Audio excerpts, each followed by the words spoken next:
নেতা রহিম নওয়াজ দেওয়ান আমাদের মাঝে এসে উপস্থিত হয়েছেন আজকের জেলা বিএনপির বিপ্লবী যুগ্ম আহ্বায়ক। আমি নাটোরের মানুষের কাছে একটাই কথা বলতে চাই, এই 15.5 বলে ফেরানো দিল না সেই সূচনা,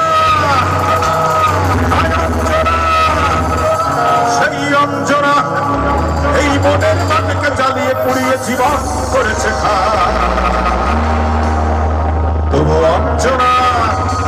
তবু অঞ্জনারা সুখে থাক, সুখে থাক।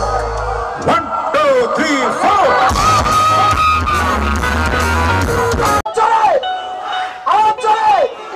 এই নাটোরের কোন নেতা আছে?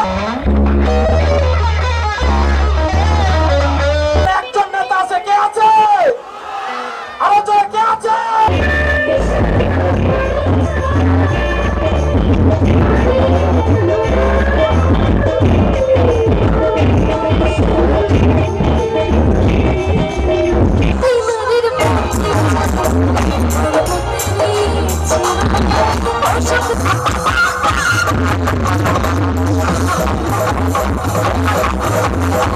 রসগোল্লা খাওয়াছে, এটা অরিজিনাল নাটোরের ভাষা।